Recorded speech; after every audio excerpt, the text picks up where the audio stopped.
வெண்முரசு. சென்னாவேங்கை 38. வாசிப்பது சந்தீப். யுயுத்சுவுடன் இடைநாழியில் நடந்தபோது குண்டாசி ஒவ்வொரு கணமும் இறுகியபடியே சென்றான். தன் தசைகள் அனைத்தும் இழுபட்டு விரல்கள் இறுக மடிந்திருப்பதை சற்று நேரம் கழித்து உணர்ந்து நின்று ஒவ்வொரு விரலாக தளர்த்தி உடலை எளிதாக்கிக் கொண்டான். 2 அடி முன்னால் சென்று நின்று திரும்பி நோக்கிய யுயுத்சு, தங்கள் உடலில் வலி தெரிகிறது மூத்தவரே என்றான். அப்பேச்சை தவிர்க்கும்படி கைவீசி காட்டிய பின் ஆழ்ந்த இருமலொன்றுள் சிக்கி உடலிலிருந்து 2 கைகளையும் தொடையிலூன்றி குனிந்து நின்று மூச்சிழைத்தான் குண்டாசி. அவனுக்கு சற்று பின்னால் நின்றிருந்த காவலன் அவனை நோக்கி வர விழிகளால் வேண்டாமென்று தடுத்தான். பின்னர் நிமிர்ந்து செல்வோம் என்று சொன்னதுமே மீண்டும் இருமல் எழ குண்டாசி நிலையுலைந்து அருகிருந்த தூணை பற்றிக் கொண்டு மெல்ல நிலத்தில் அமர்ந்தான். கண்களில் நீர் வழிய அவன் இருமி முடித்ததும் ஏவலன் அப்பாலிருந்து கோளாம்பியை கொண்டு வந்து அருகே வைத்தான். அதில் சில முறை துப்பிய பின் தலையை 2 கைகளாலும் பற்றியபடி முழங்காலில் மூட்டமர்த்தி கண்மூடி அவன் அமர்ந்திருந்தான். யுயுத்சு, தாங்கள் வேண்டுமென்றால் சற்று ஓய்வெடுக்கலாம் மூத்தவரே என்றான். இல்லை என்றபின் தன்னை தூக்கிவிடும்படி ஏவலனை நோக்கி அவன் கையை நீட்டினான். ஏவலனின் கையைப் பற்றி எழுந்து நின்று அவன் தோளைத் தொட்டபடி நிலையமைந்தான்.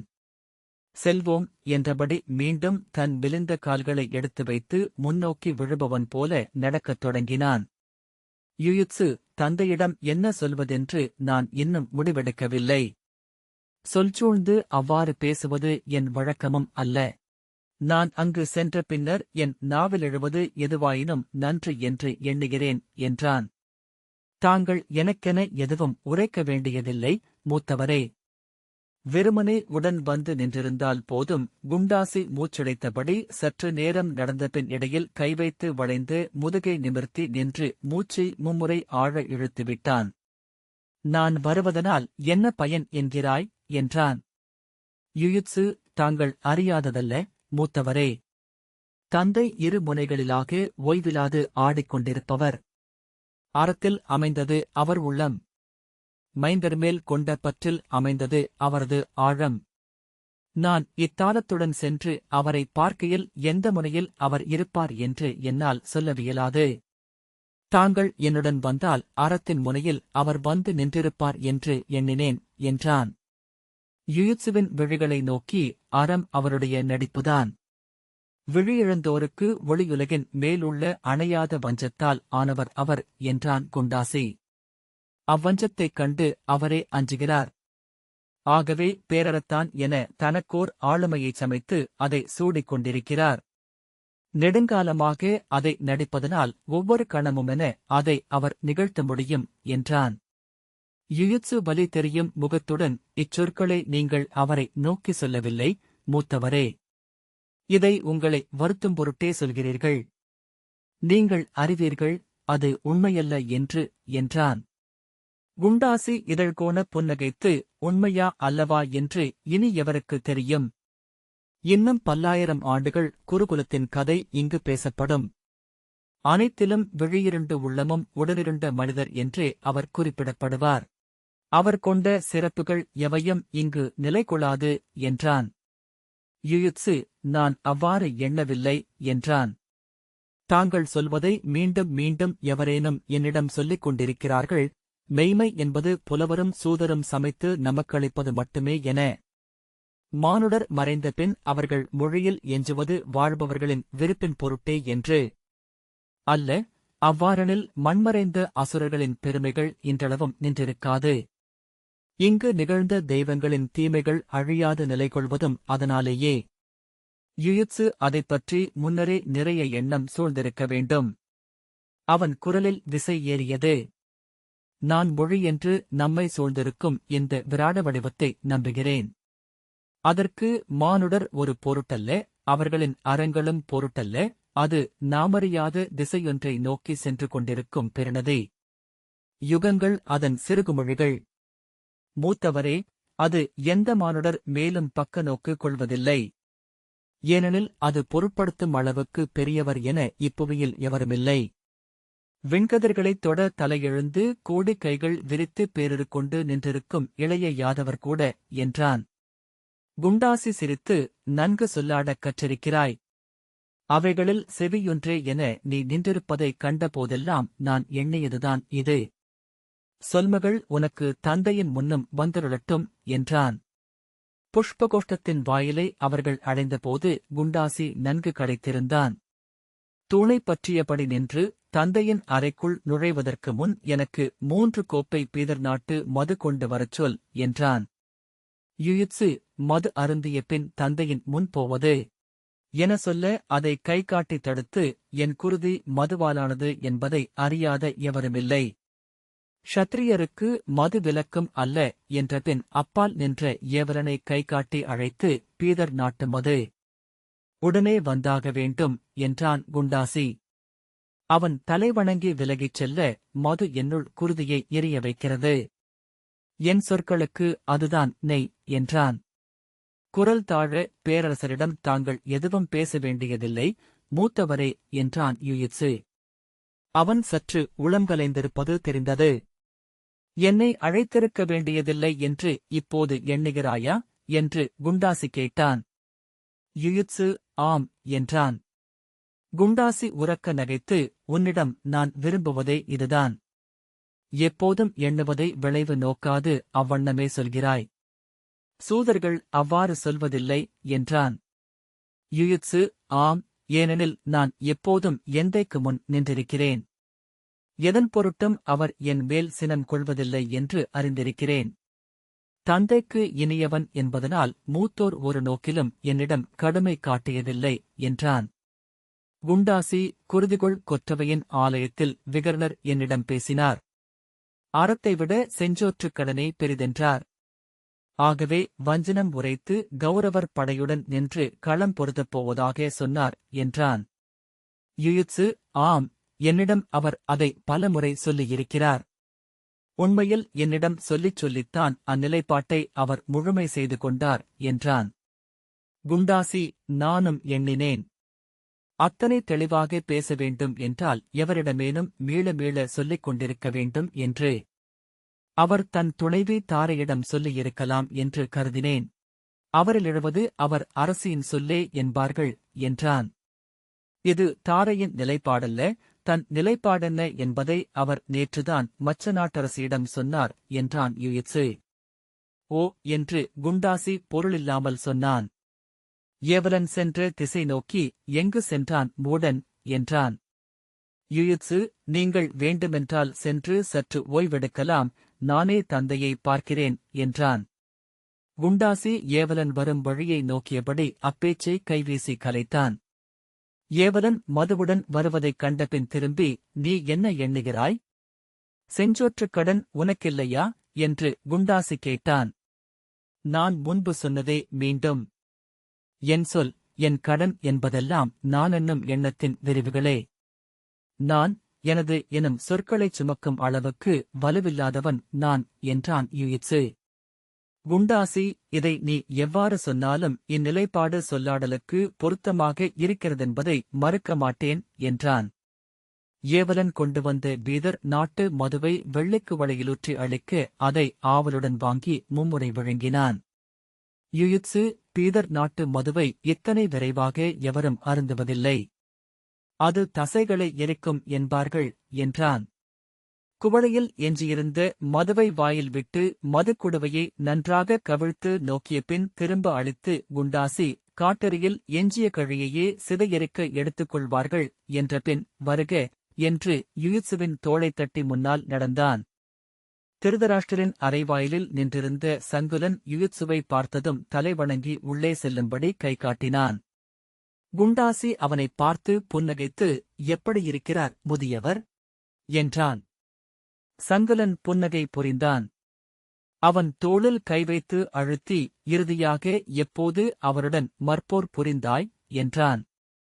சங்குலன் அதற்கும் மறுமொழி கூறாமல் புன்னகைத்தான். குண்டாசி யுயித்சுவுடன் சென்றபடி இப்பேருடலனை அவ்வப்போது பார்ப்பதுண்டு. இவன் ஆலய வாயிலில் நின்றிருக்கும் காவல் பூதம். உள்ளிருக்கும் தெய்வமே பிறிதொரு வடிவில் வாயிலில் நின்றிருக்கும் என்பார்கள். இவன் வெள்விழிகளில் நோக்கிருக்கிறதா என்றே எனக்கு ஐயம்தான் என்றான். நின்று திரும்பி மீண்டும் அவனை நோக்கி, விப்ரருடைய விழைவே இப்பேரிடலனாகியது. எனில் நான் யார்? திருதராஷ்டிரன் எது நானாகியது? என்றான். அச்சத்துடன் குண்டாசியின் தோளைத் தொட்டு மெல்ல, நாம் பேசுவது உள்ளே அரசருக்கு கேட்கும் என்றான் யுயித்சு. பேசத்தானே போகிறோம் என்று சொல்லி ஏப்பம் விட்டான் குண்டாசி. நன்று. உயர்தர பீதர் மது. என் தசைகள் உயிர்கொள்கின்றன. சொற்கள் எழுகின்றன என்றபின் வழக்கமாக அவன் உள்ளே சென்று ஒப்புதல் பெற்றுத்தானே எவரையும் விடுவான் என்றான். நான் எப்போது வேண்டுமானாலும் இங்கு வர ஆணையுள்ளது என்றான் யுயித்சு. அவருடைய இசை ஏன் 101 மைந்தரிலும் எழவில்லை? அது எழவேண்டுமென அவர் விழையவில்லையா? அல்லது அது அவருடைய மேலோட்டமான நடிப்பா? என்றான் குண்டாசி. யுயித்சு, அல்ல, அது அவர் எவரிடமும் பகிராத ஆழம். விழியிழந்தோர் எவரும் அவர் மைந்தரில் இல்லை அல்லவா? என்றான். ஆம், அது மெய். விழியிழந்து ஒருவன் பிறந்திருக்கலாம். விழியின்மையால் அவர் அடைந்த அனைத்தும் அவருடன் மண்மறையாமல் இருந்திருக்கும் என்றான் குண்டாசி. அவர்கள் மெத்தை இடப்பட்ட தரையில் கால் புதைய நடந்தனர். தள்ளாடி யுயித்சுவின் தோள்களைப் பற்றிக் கொண்ட குண்டாசி, இங்கே இசை மட்டும் ஒலிக்க வேண்டுமென்று விரும்பி பிற ஓசைகளை தடுத்திருக்கிறார் முதியவர். அதுவும் நன்றே. வெளியே ஒலிக்கும் போர்க்கூச்சல்கள் எவையும் இங்கு வந்து சேர்வதில்லை. அலைகளின் ஆழத்தில் மூழ்கிக் கிடக்கும் கற்சிலை போல் இவ்வறைக்குள் இருக்கிறார் என்றான். எதிர்பாராத வகையில் அவன் யுயித்சுவின் தோளை அறைந்து உரக்க நகைத்து, நல்ல ஒப்புமை. இந்த அறையுடன் அப்படியே மண்ணில் புதைந்து போய்விட்டிருக்கிறார். மூதாதை உலகு இப்படித்தான் இருக்கும். ஓசையே இன்றி. நன்று என்றான். யுயித்சு தவிப்புடன், தாங்கள் ஒன்றும் பேசப் போவதில்லை என்று சொன்னீர்கள் மூத்தவரே என்றான். ஆம், பேசுவதாக இல்லை. நீ பேசு என்றான் குண்டாசி. அவர்களுக்கெதிரே வந்த சஞ்சயன் தாழ்ந்த குரலில் விதுரருடன் பேசிக் கொண்டிருக்கிறார் என்றான். அமைச்சர் எப்போது வந்தார் என்று யுயித்சு திகைப்புடன் கேட்டான். சற்று முன்னர்தான் கிளம்பவிருக்கிறார் என்றான் சஞ்சயன். அவர் இங்கு வந்து நெடுநாளாயிற்று என்று யுயித்சு திரும்பி குண்டாசியிடம் சொன்னான். ஆம், அவர் தன் மாளிகையை விட்டு வெளியே வருவதில்லை என்று சொன்னார்கள். தன் அன்னை அமர்ந்த அச்சாளரத்திலேயே இரவும் பகலும் அமர்ந்திருப்பதாக ஏவலன் ஒருவன் சொன்னபோது, நானும் என் அன்னை அமர்ந்த சாளரத்தில் சென்று அமர வேண்டுமென்கிறாயா என்று அவரிடம் கேட்டேன் என்றபின் என்ன பேசிக் கொள்கிறார்கள் என்று குண்டாசி சஞ்சயனிடம் கேட்டான். சஞ்சயன் ஒன்றும் சொல்லாமல் வருக என்று கை காட்டினான். அரசியல் பேச வாய்ப்பில்லை. அது முடிந்து சாம்பல் அல்லவா எஞ்சுகிறது என்றபின் முனகலாக சொல்ல முடியாது. சாம்பலில் சிற்பம் செய்ய முயல்வார்கள் முதியோர் என்றான் குண்டாசி. யுயித்சுவின் தோளைப் பற்றியபடி அசைந்து நடந்து இசைக்கூடத்தை கடந்து திருதராஷ்டிரன் முன் சென்று நின்றான். பெரிய பீடத்தின் கைப்பிடிகளின் மேல் இரு கைகளும் தொய்ந்திருக்க, தலை கவிழ்ந்து தாடை மார்பில் படிய அமர்ந்திருந்த திருதராஷ்டிருக்கு முன்னால் சிறிய பீடத்தில் மெலிந்த உடலில் கைகளை மார்போடு கட்டி வேறெங்கோ நோக்கியபடி விதுரர் அமர்ந்திருந்தார். யுயித்சு அருகே சென்று குனிந்து திருதராஷ்டிரின் கால்களைத் தொட்டு சென்னி சூடி வணங்குகிறேன் தந்தையே என்றான். அவர் மூக்கைச் சுளித்து, குருதிமணம். என்ன அது என்றார். விதுரர் திரும்பிப் பார்த்தார். யுயித்சுவின் கையிலிருந்த தாளத்தை நோக்கிய பின் திரும்பிக் கொண்டார். அந்த இழிமகன் ஏன் உன்னுடன் வந்தான் என்று திருதராஷ்டிரர் குண்டாசியை நோக்கி மூக்கை சுளித்தார். குண்டாசி, நான் குருக்ஷேத்திரத்திற்கு செல்கிறேன் தந்தையே.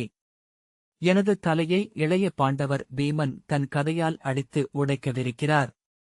அதற்கு முன் அந்த தலையை தங்கள் பாதத்தில் வைத்து எடுக்க வேண்டுமென்று தோன்றியது. அதற்காகவே வந்தேன் என்றான். எதுவும் முறைமைப்படி நிகழ வேண்டும் அல்லவா? அதைத்தானே சிறிய தந்தை விதுரரும் இளமையிலேயே கற்பித்தார். திருதராஷ்டிரர் நாளை புலரியில் அவர்கள் கிளம்புகையில் முறைப்படி அனைவருக்கும் நான் வாழ்த்து சொல்வேன், அப்போது நீயும் வா என்றார். ஆம், நாளை பெரும் வாழ்த்து வேறு. இன்று தனிப்பட்ட முறையில் ஒரு வாழ்த்து பெற்றாக வேண்டும். அதற்காகவே வந்தேன் என்றான். யுயுத்சு பேச்சை மாற்றும் பொருட்டு, இது குருதிகொள் கொற்றவை அன்னையின் பழையல் சோறு, தந்தையே.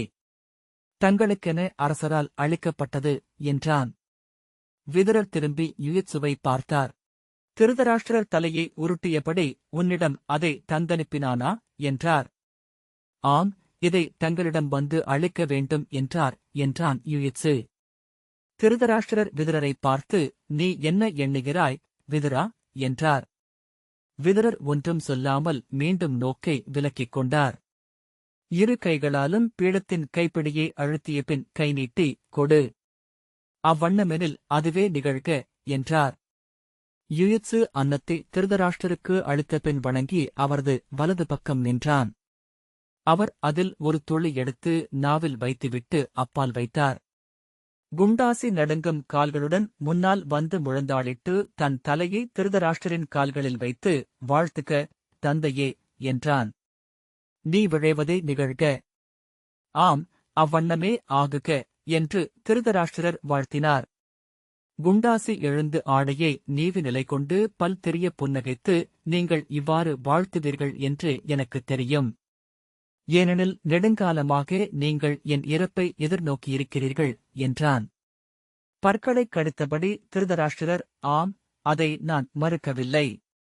நீ உயிருடனிருப்பது என் உடலில் ஒரு சிறுவிரல் புண்வந்து அழுகிக் கொண்டிருப்பது போல. அதை வெட்டி எரிந்தாக வேண்டும் என்றே விழைகிறேன், என்றார். குண்டாசியும் பற்களைக் கடித்தான்.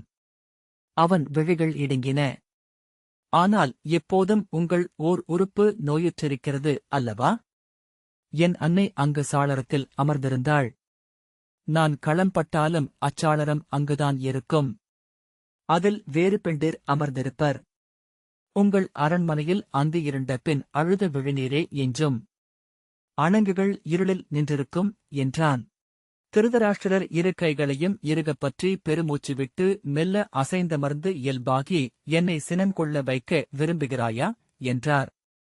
ஆம், இன்று காலை மூத்தவர் என்னை கொல்ல முயன்றார். என் உடலுக்குள் எத்தனை தசைகள் சிதைந்திருக்கின்றன என்பது நாளை என்னால் எழுந்து நிற்க முடியுமா இல்லையா என்பதைப் பொறுத்தே தெரியும். அவரைவிட இருமடங்கு ஆற்றல் கொண்டவர் நீங்கள். உங்கள் கையால் ஓங்கி ஓர் அறை விட்டால் போதும். எனது குருக்ஷேத்திரம் இங்கு நிகழும், என்றான் குண்டாசி. திருதராஷ்டிரர், அதை நான் விரும்பவில்லை. உன் இலக்கு போர்க்களம்தானே? அங்கு அது நிகழ்க, என்றார். விதுரர் சஞ்சயனிடம், இளவரசரை அழைத்துச் செல்க, என்றார். குண்டாசி சஞ்சயனை விலகி நிற்கும்படி கை காட்டி, நான் பிறிதொருமுறை இவரிடம் பேச வாய்க்குமென்று தோன்றவில்லை. விண்ணில் பேச நேரும்போது இப்போது என்னிலெழும் சொற்கள் இருக்குமா என்று சொல்ல இயலாது, என்றான். சொல், என்றார் திருதராஷ்டிரர். வேண்டாம், என்று விதுரர் சொன்னார். அவன் சொல்லட்டும். அவன் இச்சொற்களுடன் வரும் நாளை நான் எதிர்பார்த்துக் கொண்டிருந்தேன். சொல், என்றார் திருதராஷ்டிரர். குண்டாசியால் சொற்களை எடுக்க முடியவில்லை. அவன் உடல் சற்று அலைபாய்ந்தது. அந்தக் குருதிச்சோரை பார்த்தான். என்று மூத்தவர் குருதிகொள் கொற்றவையின் ஆலயத்தில் நின்று சொன்னார், கௌரவ நூற்றுவரும் அவரே என்று. நானும் விகர்ணரும் இவனும் கூட அவர் குரல்களே, என்றார். இப்போது தோன்றுகிறது, நாங்கள் 101 நீங்களே என்று. தந்தையே, உங்கள் 101 முகங்களில் 3 மட்டுமே சிறு தெரிப்புள்ளது. விகர்ணர் முரண்கொள்கிறார். இவன் மாறுபடுகிறான். நான் சிதைந்தழுகிறேன், என்றான். திருதராஷ்டிரர் எரிச்சலுடன் முகம் சுளித்தபோது பெரிய பற்கள் வெளியே தெரிந்தன. நீ படைவஞ்சனம் கொண்டாயா, என்றார். ஆம், என்றான் குண்டாசி. சில கணங்களுக்குப் பின் திருதராஷ்டிரர், விகர்ணன், என்றார். அவரும்தான், என்றான் குண்டாசி. என அவர் முனகிக் கொண்டார். தந்தையே, நான் உங்களிடம் பேச வேண்டியது ஒன்றே. நான் உங்கள் மேல் இளமையிலேயே வெறுப்பு கொண்டிருந்தேன். ஏனென்றறியாமலேயே எழுந்த வெறுப்பு அது. பின்னர் உணர்ந்தேன், நான் தங்கள் மைந்தரில் தங்களுக்கு அணுக்கமானவன். நோயுற்ற ஆழமொன்று உங்களில் உள்ளதல்லவா, அவ்வாழத்தால் கருபுகுந்தவன் நான், என்றான்.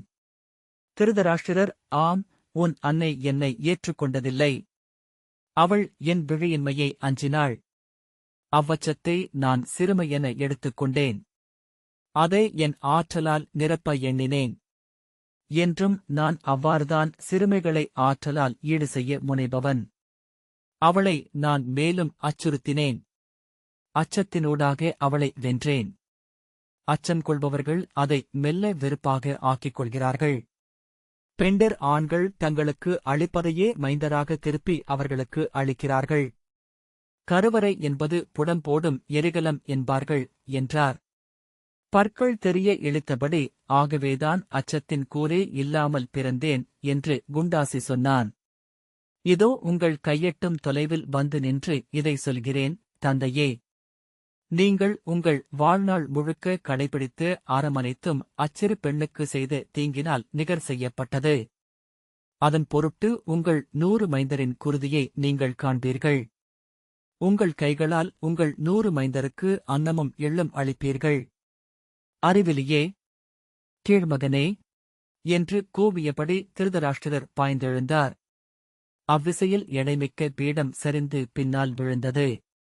விதுரர் எழுந்து தன் மெலிந்த சிறுகைகளால் அவர் தோளைப் பற்றி, மூத்தவரே என்றார். மிகத் தாழ்ந்தொலித்த குரல் திருதராஷ்டிரரை குளிர்ந்து அமைய வைத்தது. வேண்டாம், மூத்தவரே என்று மேலும் தளர்ந்த குரலில் விதுரர் சொன்னார். இவ்வறிவிலி, கீழ்மகன். இவன் எனக்கு தீச்சொல்லிடுகிறான்.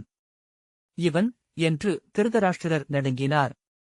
அவருடைய பெரிய சுட்டுவிரல் குண்டாசியை நோக்கி நீண்டிருந்தது. இந்த இழிமகன், இக்கீழ்மகன், இவன் சொல் எனக்கு முன் எழுகிறது என்று குரல் இடறினார். அது ஒரு வேளை ஊழின் சொல்லாக இருக்கலாம் என்றார் விதுரர். என்ன சொல்கிறாய் என்று அவரை நோக்கி திரும்பினார் திருதராஷ்டிரர். ஆம், அமர்க, அமர்க, மூத்தவரே என்றார் விதுரர். சஞ்சயன் ஓசையின்றி பீடத்தை தூக்கி நிறுத்தியிருந்தான். திருதராஷ்டிரர் குனிந்து கைகளால் துழாவி தன் பீடத்தைத் தொட்டு தடவிய பின் நடுங்கும் கால்களுடன் அமர்ந்தார். அவர் உடல் முழுக்க தசைகள் இறுகி நெளிந்தன. இரு கைகளையும் ஒன்றுடனொன்று கோத்து அழுத்தியபடி உரத்த முனகல் ஒன்றை எழுப்பினார். மீண்டும் முனகியபோது அது உருமல் என்று ஆயிற்று. அவனிடம் இங்கிருந்து செல்லும்படி ஆணையிடுகிறேன். இக்கணமே இங்கிருந்து அவன் செல்ல வேண்டுமென்று ஆணையிடுகிறேன் என்றார். குண்டாசி திரும்பி யுயுத்சுவை நோக்கிய பின், நான் இவற்றை சொல்ல வேண்டும் என்று வரவில்லை. பிறிதொன்றுக்காகவே வந்தேன் என்றான். இவன் உங்கள் அரமைந்தன். எனக்கு நேர் எதிரானவன்.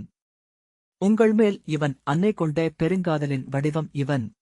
உங்கள் விருப்பத்திற்குரிய இம்மைந்தன் பிறிதொன்றை உங்களிடம் சொல்ல வந்திருக்கிறான் என்ற பின் திரும்பி யுயுத்சுவிடம் சொல் என்றான்.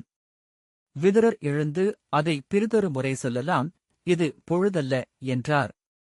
குண்டாசி, இவன் இங்கு என்ன சொல்லப் போகிறான் என்பதை கேட்ட பின்னரே நான் இங்கிருந்து செல்வேன். அச்சொற்களும் உங்கள் மேல் இதைவிட விசையுடன் பொழியும். அதை நான் பார்க்க வேண்டும் என்றான். திருதராஷ்டிரர் உடைந்த குரலில், செல், அழிகூர்ந்து செல், சென்றுவிடு என்றார். குண்டாசி, இவன்தான் என்னை அழைத்து வந்தான். நீங்கள் கொண்டிருக்கும் நடிப்புகளில் ஒன்றை என் பொருட்டு சூடுவீர்கள் என்று எண்ணினான் என்றான். ஓசையழ நகைத்து அவன் பேரறத்தானாகிய திருதராஷ்டிரரிடம் பேச வந்திருக்கிறான் என்ற பின் யுயுத்சுவிடம் சொல் என்றான். யுயுத்சு பேசாமல் நிற்க விதுரர் யுயுத்சுவிடம் கை காட்டி செல்க என்றார். யுயுத்சு சற்றே பின்னகர்ந்தான். குண்டாசி அவனை கை காட்டி நிறுத்தி, மூடா, நீ சொல்ல வந்ததை சொல்லிவிட்டுத்தான் இப்போது செல்ல வேண்டும். இல்லாவிட்டால் அதை நான் சொல்வேன் என்றான். பதறி கை நீட்டி, வேண்டாம் என்று யுயுத்சு சொன்னான். திருதராஷ்டிரர் திரும்பி யுயுத்சுவிடம், நீ சொல்வதற்குரியது என்ன என்ற பின் கைவீசி, நீ விரும்பிய வண்ணம் செய்யலாம். எனது வாழ்த்துக்கள் உன்னுடன் அமையும் என்றார். யுயுத்சு, தந்தையே என்று குழைந்த குரலில் சொல்ல, நீ எண்ணுவதென்ன என்று நெடுநாட்களுக்கு முன்னரே எனக்கு தெரியும். மானுடரை வெறும் புழுது துளிகளென்றாக்கும் பெரும்புயல் அவன். அவனுக்கு முழுதளிப்பதே உன் வழி. அங்கு செல்க, சிறப்புறுக. எந்நிலையிலும் உன் தந்தையின் வாழ்த்து உன்னுடன் இருக்குமென்று உறுதி கொள்க என்றார். யுயுத்சு குனிந்து அவர் கால்களைத் தொட்டு சென்னி சூடி, நன்று, தந்தையே இச்சொற்களே தங்களிடமிருந்து எழும் என்று எனக்குத் தெரியும் என்றான். யுதிஷ்டிரனிடம் சொல், தந்தை என்றன்றி வேறு வகையிலும் அவனை நான் எண்ணியதில்லை என்று. மைந்தர்மேல் கொண்ட பற்றினால் பித்தனும் கடையனும் கீழோனுமாக நின்றிருக்கும் ஒருவன் நான். எனது தெய்வங்களிடம் ஆம், நான் அவ்வாறுதான் என்றே என்னால் சொல்ல இயலும். அதையே நான் அவனிடம் சொல்கிறேன். அவனிடம் சொல், நான் வெறும் தந்தை மட்டுமே என்று. ஆனால் அவனும் நானே என உணர்ந்துள்ளேன். பின்னர் கையை அசைத்து, ஆனால் இளைய யாதவனிடம் நீ எதையும் சொல்ல வேண்டியதில்லை. அவனறியாத ஒன்றுமில்லை. நன்று என்றபின் திரும்பி விதுரரிடம், மூடா, என்ன செய்கிறாய்? என்னே கைப்பிடி. நான் அறைக்கு செல்ல வேண்டும் என்றார். அவர் பீடத்தை விட்டு எழுந்ததும் சங்குலன் விரைந்த காலடிகளுடன் வந்து அவர் கைகளைப் பற்றிக் கொண்டான். அங்கு நிகழ்ந்தன எதையும் அறியாத தொலைவிலிருந்தாலும் அவர் கிளம்பும் பொருட்டு எழும் ஓசையை மட்டும் அவன் அறிந்திருந்தான் என்று குண்டாசி எண்ணினான். சங்குலன் அவர் தோளை பற்ற தளர்ந்த கால்களுடன் திருதராஷ்டிரர் இசைக்கூடத்திலிருந்து நடந்தகன்றார். இந்த வாசிப்பை கேட்டதற்கு நன்றி.